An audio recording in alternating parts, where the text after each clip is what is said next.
사사기 15장 1절부터 7절 말씀입니다.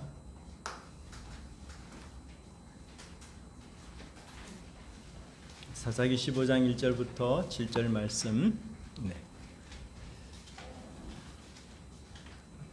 한 절씩 교독하도록 하겠습니다. 얼마 후 밀 거둘 때에 삼손이 염소 새끼를 가지고 그의 아내에게로 찾아가서 이르되 내가 방에 들어가 내 아내를 보고자 하노라 하니 장인이 들어오지 못하게 하고 이르되 네가 그를 심히 미워하는 줄 알고 그를 내 친구에게 주었노라. 그의 동생이 그보다 더 아름답지 아니하냐. 하노니 너는 그를 대신하여 동생을 가려고 하자 하니 삼손이 그들에게 이르되 이번은 내가 블레셋 사람들을 해할지라도 그들에게 대하여 내게 허물이 없을 것이니라 하고 삼손이 가서 여우산의 다리를 붙들어서 그 꼬리와 꼬리를 내고 뼈를 가지고 그 두 꼬리 사이에 한 뼈를 내고 회에 불을 붙이고 그것을 블레셋 사람들의 곡식 밭으로 몰아들여서 곡식단과 아직 배지 아니한 곡식과 포도원과 감람나무들을 사른지라. 블레셋 사람들이 이르되 누가 이 일을 행하였느냐 하니 사람들이 대답하되 빛나 자라는 사위 삼손이 장인이 삼손의 아들을 빼앗아 그의 친구에게 주는 까닭이라 하였더라. 블레셋 사람들이 올라와서 그 여인과 그의 아버지를 불사르니라. 같이 보겠습니다. 삼손이 그들에게 이르되 너희가 이같이 행하였은즉 내가 너희에게 원수를 갚고야 말리라 하고. 아멘. 삼손은 잔치를 좀 흥겹게 하기 위해서 퀴즈를 수수께끼를 냈던 것을 우리가 지난주 배웠습니다. 저도 그래서 퀴즈를 하나 가져왔는데요.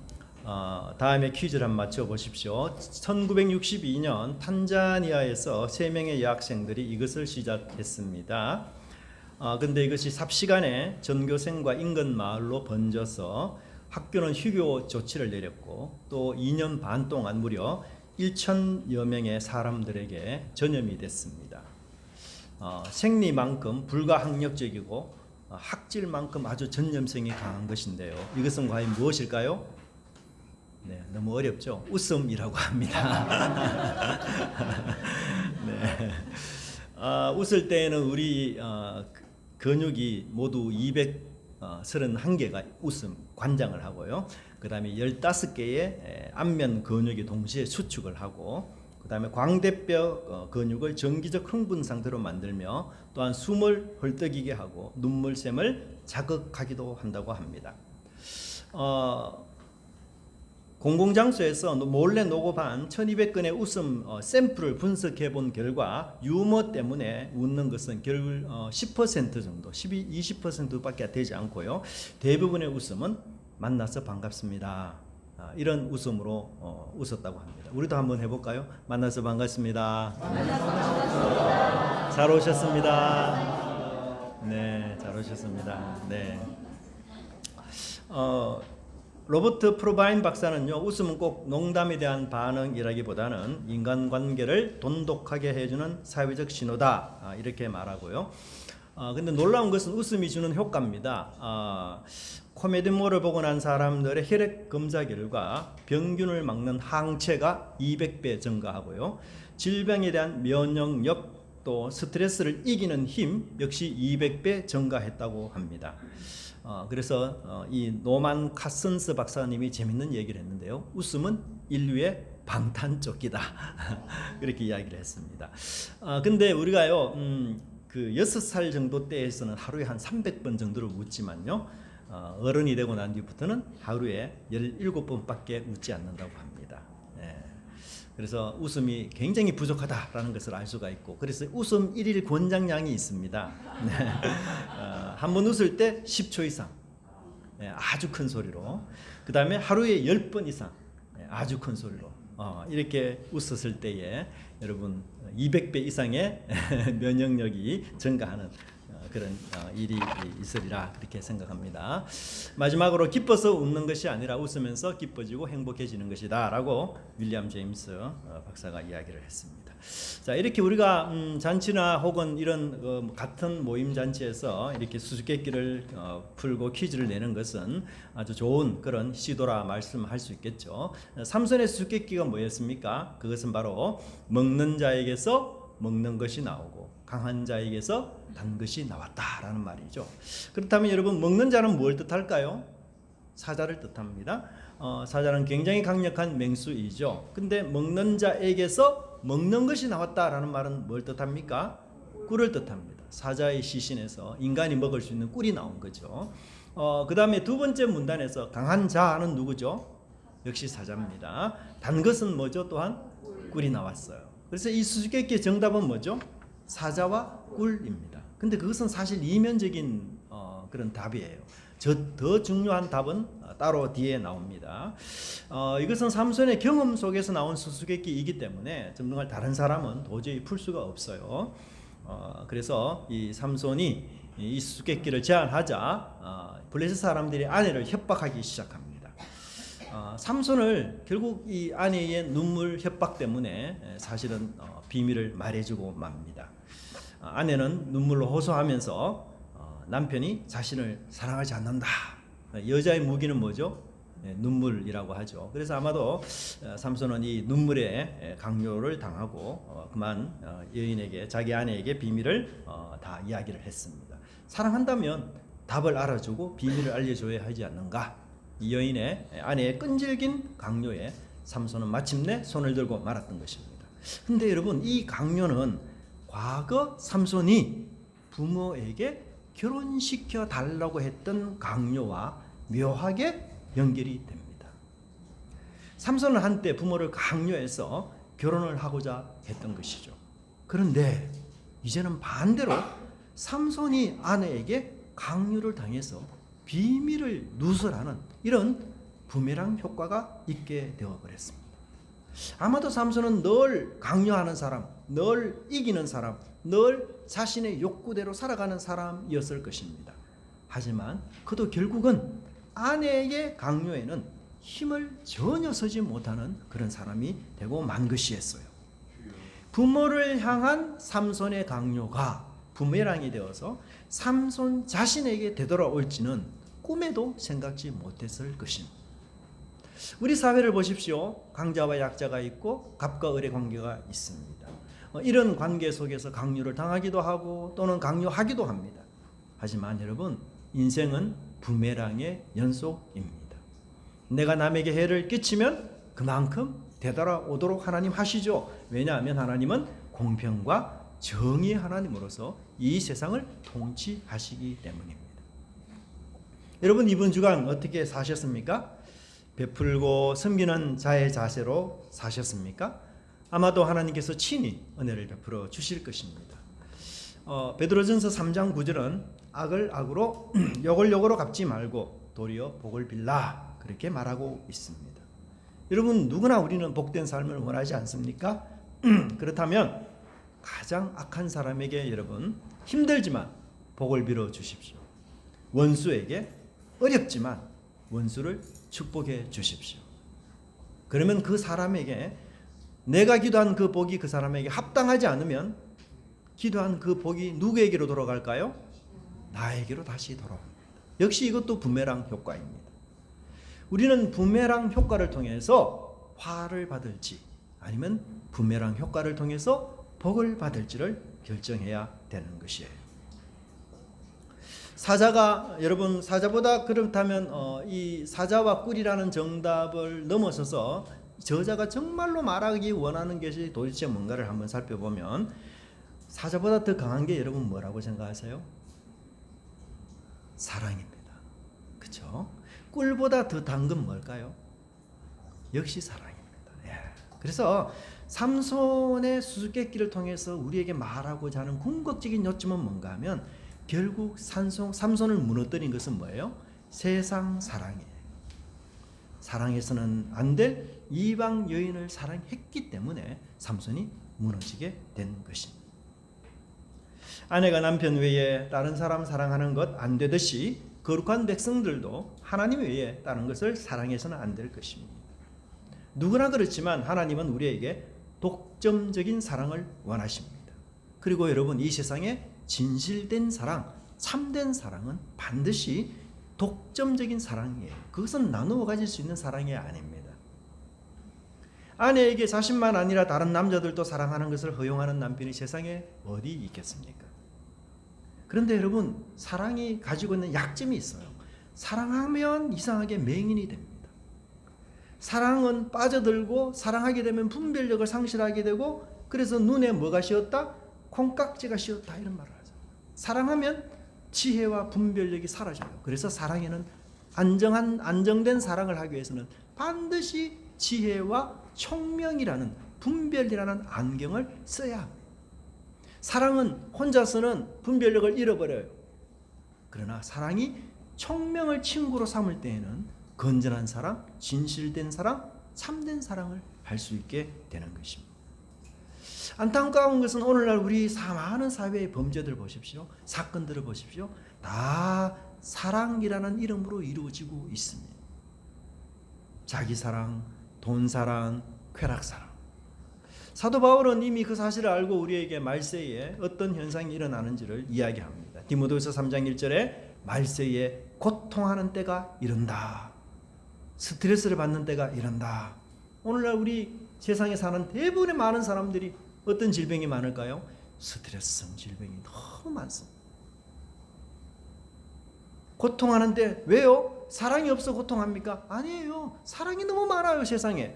근데 그 사랑이 어떤 사랑입니까? 자기 사랑, 돈 사랑. 마지막 3장 4절을 보십시오. 쾌락 사랑하기를 하나님 사랑하는 것보다 더하며. 바울이 굉장히 놀라운 얘기를 합니다. 처음도 사랑이고 마지막도 사랑이에요. 근데 그 사랑이 자기 사랑, 돈 사랑, 그리고 쾌락 사랑으로 끝이 납니다. 세상에는 정말 사랑이 차고 넘칩니다. 사랑이 인생의 시작과 끝을 장식합니다. 그런데도 사람들은 행복하지 못하고 고통과 스트레스와 상처를 받게 되는 것이에요. 여러분, 이 세상에 많은 노래들이 있지 않습니까? 가장 많은 주제를 다루는 노래가 뭘까요? 사랑입니다. 그만큼 우리 인간에게 삶 속에서 인간은 사랑 없이는 살 수 없어요. 사랑은 생명을 잉태하기 때문이에요. 그런데 잘못된 사랑, 그릇된 사랑, 총명이 없는 사랑, 이 사랑은 바로 남을 찌르고 자기를 찌르며 우리 모두를 고통 가운데 빠지게 하는 것입니다. 사자를 때려 죽인 삼손 아니에요? 무적의 삼손을 무너뜨린 것은 맹목적인 사랑, 분별이 없는 사랑, 그 사랑이 바로 삼손을 고통 가운데 이르게 했던 것이었습니다. 이러한 사랑의 약점과 사랑의 그 부족을 알았던 바울은 빌립보 교인들을 향해서 이렇게 기도하라고 요청하고 있습니다. 한번 같이 읽어보겠습니다. 시작. 내가 기도하노라 너희 사랑을 지식과 모든 청명으로 점점 더 풍성하게 하사. 여러분, 보통 우리가 어떤 분에게 질문을 합니다. 목사님, 사랑을 좀 더 풍성하게 하려면 어떻게 해야 됩니까? 대부분 아마도 사람들은 열심히 사랑하면 되지, 더 많은 사랑을 해, 더 많은 나눔을 해, 더 많은 섬김을 해, 그렇게 이야기할 것입니다. 사람들 관계 속에서 우리 교인들에게 정을 더 많이 주고 하나님과의 관계 속에서는 내가 열심과 열정으로 헌신하면 되지 않느냐, 그러면 사랑이 더 많아질 것이다 라고 이야기하죠. 그런데 바울은 전혀 그렇게 말하지 않습니다. 우리 사랑이 풍성해지고 우리 사랑이 더 많아지려면 무엇과 무엇이 더해진다고 이야기합니까? 지식과 총명이 더해져야만 불안정한 우리 사랑이 완전해진다라고 바울은 설명하고 있습니다. 사실 그렇지 않아요? 내 편에서는 열심히 저 사람 내가 사랑했다, 그렇게 생각했는데 오히려 내 사랑을 받은 사람은 뭐라고 이야기합니까? 야, 나 너한테 상처받았어, 그런 얘기예요. 나는 사랑을 줬는데 왜 그 사람이 상처를 받습니까? 왜냐하면 상대편의 처지를 전혀 고려하지 않고 내가 주고 싶은 사랑을 내 마음껏 주었기 때문에 그런 일들이 생기는 거예요. 때로는 내가 상대에게 열심을 갖고 친절과 봉사로 그를 베풀고 섬깁니다. 그런데 아무런 보상이 없어요. 아무런 인정도 없습니다. 그래서 내가 저 사람 사랑했더니만 너무했다, 어떻게 나한테 이렇게 대할 수 있느냐, 이러면서 배신감을 갖기도 하고 괜히 내가 열심을 내어서 그 사람 사랑했구나 라고 후회하기도 하는 것이에요. 왜 그럴까요? 그런 사랑이 상대편에게는 전혀 도움이 되지 않는 사랑이기 때문에 그런 것이에요. 그렇기 때문에 우리가 열심을 갖고 사랑한다고 사랑이 풍성해지는 것이 아닙니다. 지식과 총명이 더해지는 사랑. 그래야만 그 사랑은 자라고 풍성해지고 복음적인 사랑이 된다는 것입니다. 사랑에 지식과 총명이 없으면 분별력도 없고 절제도 하지 못해요. 그래서 그것은 아주 맹목적인 사랑이 되어버리고 아주 일방적인 사랑이 되어져서 결국은 이기적인 사랑이 되어버리는 것입니다. 여러분들은 나는 사랑이 부족하다라고 느낀 적 있으십니까? 그러면 여러분 어떤 사랑을 여러분은 원하십니까? 이번 주간에 이웃과 친척들 혹은 나의 사랑하는 가족들에 대해서 어떤 사랑을 했습니까? 정말 지식과 총명이 함께하는 사랑을 했습니까? 아니면 그런 사랑 없이 그냥 내 일방적으로 사랑했습니까? 그리고 내가 사랑이 부족하다고 할 때에는 하나님, 내가 지식과 총명을 저에게 더하여 주시어서 내가 하는 이 사랑이 더 풍성해지고 더 복음에 가깝고 하나님이 사랑했던 것처럼 그런 하나님의 사랑에 가까운 사랑이 되게 해 주옵소서라고 여러분 기도하고 있습니까? 이제는 그렇게 기도하셔야 돼요. 사랑이 더 많아지게 해 주옵소서라고만 할 것이 아니라 그 사랑에 하나님 지혜와 총명을 주셔서 분별력 있는 사랑, 하나님이 하신 거룩한 사랑을 하도록 우리는 기도하고 나가야 될 것입니다. 결국 수수께끼에 실패한 삼손은 약속대로 베옷 30벌과 겉옷 30벌을 주어야 할 상황에 빠졌습니다. 여기서 삼손은 블레셋 도시인 아스글론으로 내려가는데요. 여기 이제 지도에 보시면 여러분 아스글론이 여기 아래쪽에 있습니다. 그죠? 삼손이 있는 소라 여기 고향이고 아마 이쪽 편으로 내려가는 것 같아요. 아스글론 이쪽으로 내려가서 삼손이 그곳 사람 30명을 죽이고 옷을 빼앗아 주었습니다. 여러분 삼손의 행동을 보면 어떤 생각이 듭니까? 깡패 같죠? 양아치 같습니다. 수수께끼에 패했다는 분노 때문에 충동적으로 저기 아스글론까지 내려갔어, 그죠? 지나가는 행인을 때려 죽여가지고 그 옷을 다 빼앗았다. 야, 삼손 도덕적으로 문제가 있네. 우리가 이렇게 말할 수 있겠죠. 근데 여기 관련된 동사가 재밌어요. 여기 관련된 동사를 보시면 쳐 죽이고라는 표현을 씁니다. 살인했다라는 표현을 안 써요. 살인했다라는 말은 도덕적으로 과오가 있고 문제가 있는 표현입니다. 근데 쳐 죽였다라는 이 표현은 전쟁 용어입니다. 여러분, 우리가 전쟁을 할 때에는 적을 죽여도 살인죄가 적용되지 않죠. 전쟁할 때 민간인을 죽이면 안 됩니다. 그러나 적의 용사를 죽일 때는 그게 살인죄에 적용되지 않아요. 그래서 이 단어는 지금 여기서 살인하다라는 표현을 쓰고 있는 것이 아니고 전쟁 중에 적을 죽였다라는 표현으로 쓰고 있습니다. 또한 19절을 보시면 노략했다라고 표현을 쓰고 있는데 이 표현도 전리품을 취하였다라는 뜻입니다. 여러분, 고대 전쟁의 목적은 뭘까요? 대부분 재산을 탈취하는 것이 고대 전쟁의 목적입니다. 그런데 오늘날 우리 현대 전쟁은 그렇지 않아요. 여러분, 가까운 러시아와 전쟁하는 거 보십시오. 폭격으로 때려버리면 재산이 다 파손되기 때문에 뭘 구할 수가 없어요. 재산 탈취가 불가능합니다. 모든 기물들이 다 파손되어 버리거든요. 근데 고대 전쟁은 그렇지 않아요. 고대 전쟁은 전쟁하는 목적이 무조건 상대편의 재산을 탈취하기 위해서 전쟁을 해요. 그래서 이 전쟁은 바로 블레셋에 대한 승리로 말미암아 얻은 삼손의 전리품이다. 이렇게 지금 여기서 설명해 주고 있습니다. 삼손은 지금 자기 아내를 협박해서 수수께끼의 해답을 얻어낸 블레셋의 아주 교활하고 야비한 행동에 분노해서 블레셋 사람 30명을 죽이고 말았습니다. 그리고 블레셋 사람의 재산을 빼앗아서 다시 블레셋 사람에게 주어버렸어요. 블레셋 입장에서 보면 수수께끼에서는 비록 승리를 했지만 어디에서는 졌습니까? 전쟁에서는 지고만 형국이 되어버렸습니다. 여기서 아주 중요한 게 있습니다. 뭡니까? 삼손의 이러한 역할로 이스라엘을 블레셋으로부터 구원하고자 하는 하나님의 뜻이 이루어지고 있다는 사실입니다. 7일 전 삼손은 그토록 원했던, 그리고 자기는 좋은 여인과의 결혼을 위해 행복과 기쁨으로 가득 찬 신랑이었어요. 기대와 설레임이 가득했던 신랑이었습니다.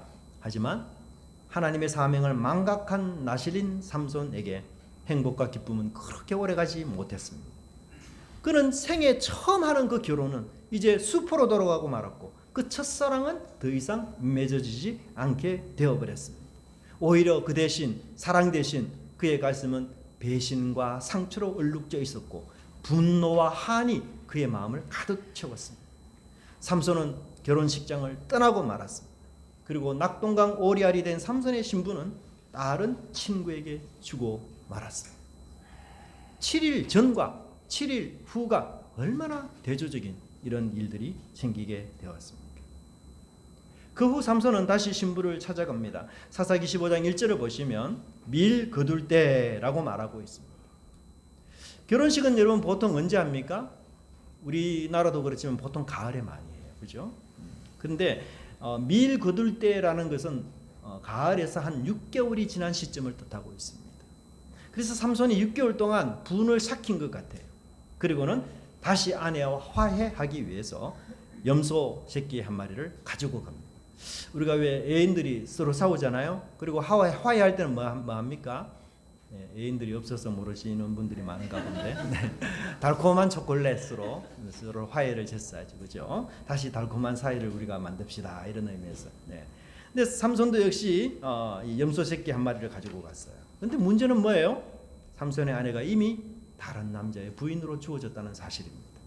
그래서 장인은 2절에 이렇게 말합니다. 네가 그를 심히 미워하는 줄 알고 그를 다른 친구의 아내로 주어버렸다.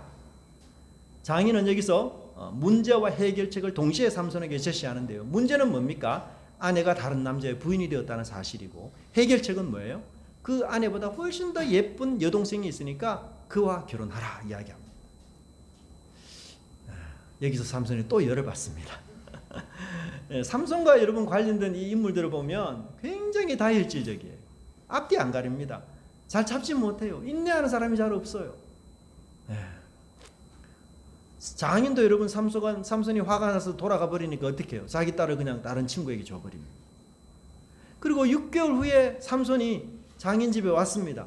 그러면 적어도 우리가 어떤 예의 범죄를 지켜야 됩니까? 장인에게 인사도 하고 6개월 전에 제가 그런 소란을 피웠는데 죄송합니다 이런 말도 해야 되지 않습니까? 근데 삼손이 뭐라고 말합니까? 대뜸 아내가 있는 방으로 가겠다 그렇게 이야기해요.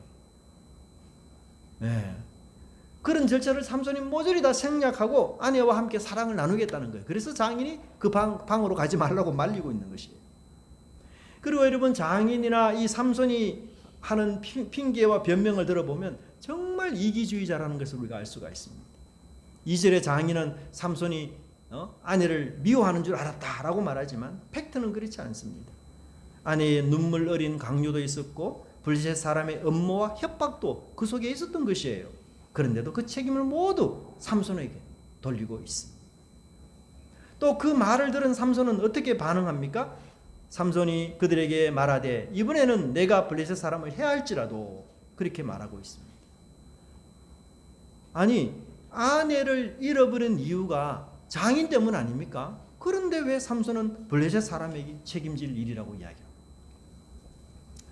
그래서 삼손은 아내를 잃은 이 개인적인 적개심 복수에 불타서 보복을 선언하고 말았습니다. 삼손이 여우 300마리를 붙잡습니다. 자, 여러분 여우는 군집 동물일까요? 아니면 혼자 사는 동물일까요? 여우는 혼자 사는 동물이에요. 어울려서 사는 동물이 아니에요. 그러니까 300마리를 잡는 게 보통 일이 아닙니다. 고구마 능쿨 캐듯이 하나 땡기면 쭉 빨려 나오는 게 아니에요. 한 마리 한 마리 다 잡아야 됩니다. 여러분 넓은 닭장 안에 닭을 한번 잡아봤습니까? 쉬운 일 아닙니다, 여러분. 그 살아있는 닭 잡는다고 얼마나 호들갑을 떨지 않습니까? 근데 이러면 이 야생 여우 삼손 야생 여우 300마리를 잡았어요. 정말 얼마나 민첩한지 모릅니다. 보통 여러분 우리가 힘이 센 사람은 날래지가 않잖아요. 근데 달리기 잘 못하잖아요. 근데 이 삼손은 정말 힘도 셀 뿐 아니라 달리는 데도 아주 능한 사람인 것 같아요. 또 삼손이 굉장히 머리가 뛰어난 사람 같아요. 여러분 여우 꼬리에 횃불을 달 생각을 어떻게 했을까요? 너무너무 신기하지 않습니까? 저는 아무리 상상해도 그게 생각이 안 나요. 사실 성경에 삼손이 여우 2마리를 이렇게 꼬리를 서로 묶어가지고 그 꼬리에 불을 붙였다. 삼손밖에 없습니다. 반복되는 사람이 없어요, 기사가. 얼마나. 그래서 이런 식으로 꼬리를 다. 여러분 여우 꼬리에 두 마리씩 동시에 묶으면 어떻게 될까? 행동이 굉장히 부자연스럽잖아요. 게다가 그 꼬리에 불을 붙였으니까 어떻게 해요? 야, 공포에 질려가지고 여우가 좌충우돌 돌아다니지 않겠습니까? 예상대로 여우들의 꼬리에 불이 붙이자 횃불을 달고는 기급해서 사방으로 혼비백산 숨으려고 곡식밭으로 다 뛰어들어갑니다. 근데 그때가 어때요? 언제였어요? 밀 추수가 막 시작되는 때였어요. 근데 이놈들이 곡식밭에 들어가니까 어떻게 됩니까? 그 곡식이 다 불타는 거예요. 그래서 한 해 농사는 완전히 망치는 거예요. 근데 저자는 여기서 더 나가요. 삼손이 곡식만 아니라 또 무엇까지? 포도원과 감람나무. 여러분 포도원과 감람나무는 1년생 나무들이 아니에요. 적어도 4, 5년을 키워야 생산 열매가 나요. 그러니까 다년생 나무까지도 홀라당 다 타버린 거예요. 그러니까 엄청난 피해를 입게 된 것을 이야기하고 있습니다. 그들은 이미 현재 거둔 양식뿐 아니라 아직도 거두지 않는 그 미래의 양식까지 모두 연기와 함께 다 사라지고 말았습니다. 피해를 입은 사람들이 가만히 있겠습니까? 결코 가만히 있지 않습니다. 그래서 6절을 보시면 그들이 블레셋 사람이 이르되 누가 이 일을 행하였느냐 하니 사람들이 대답하되 딥나의 사람의 사위 삼손이니 그렇게 말합니다.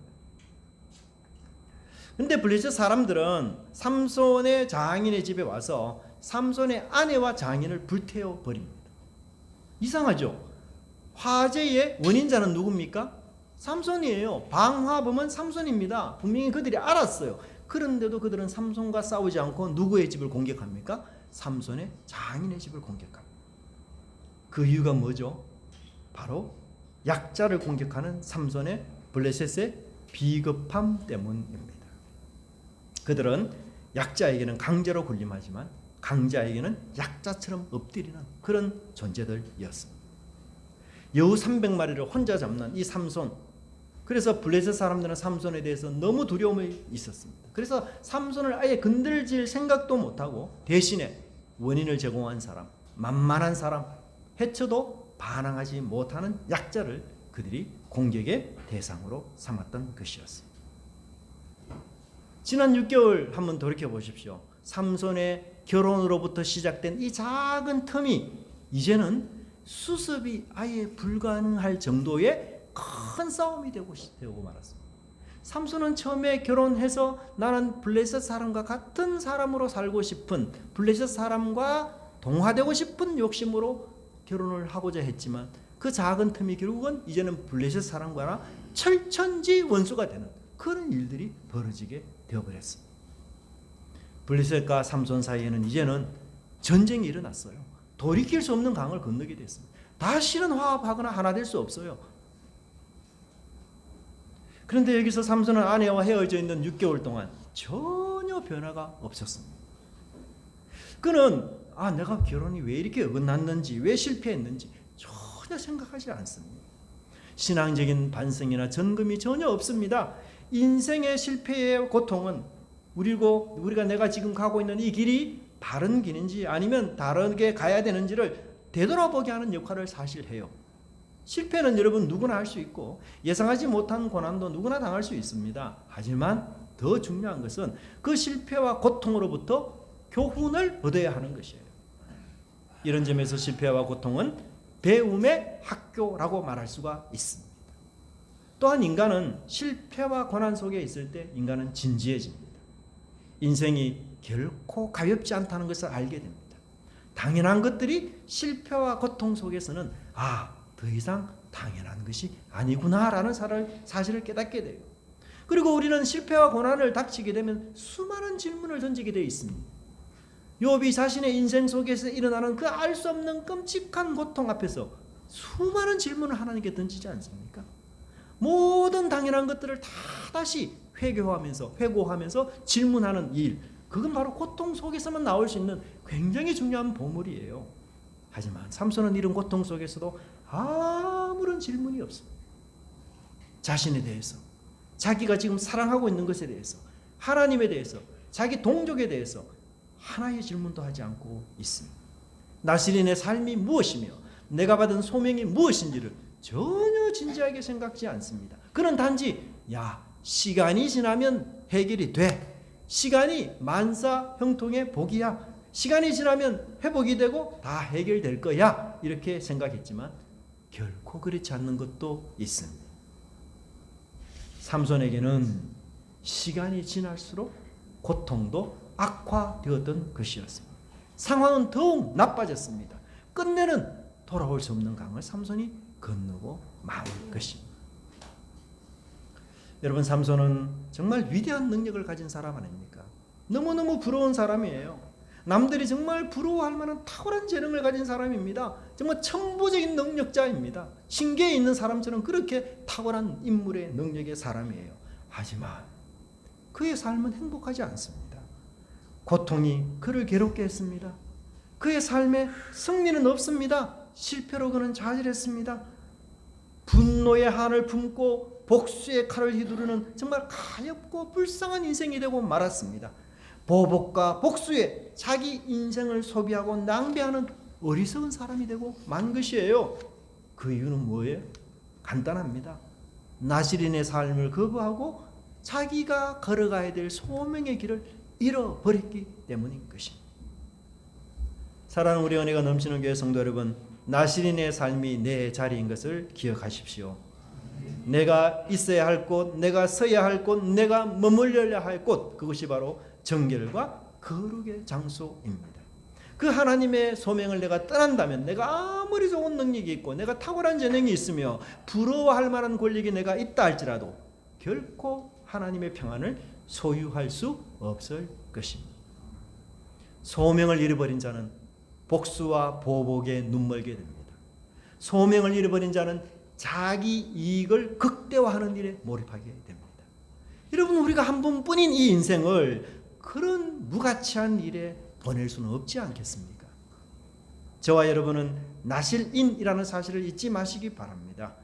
바로 그때 하나님의 영광스러운 광채가 여러분의 얼굴과 마음을 비춰주실 것입니다. 바로 그때 여러분들이 내가 걸어가야 될 길이 선명하게 보이기 시작하실 겁니다. 이런 믿음으로 이번 주간도 나실인의 길, 빛과 소명의 길, 그리고 소망의 길을 걷는 은혜가 넘치는 우리 교회 성도님 되시기를 간절히 바랍니다. 기도하겠습니다. 하나님 아버지, 감사합니다. 저희들에게 삼손의 기사를 통해서 정말 우리가 어떤 길을 걷는 것이 인생의 행복이며 또한 하나님을 기쁘시게 하는 것인 걸 다시 한번 깨닫게 됩니다.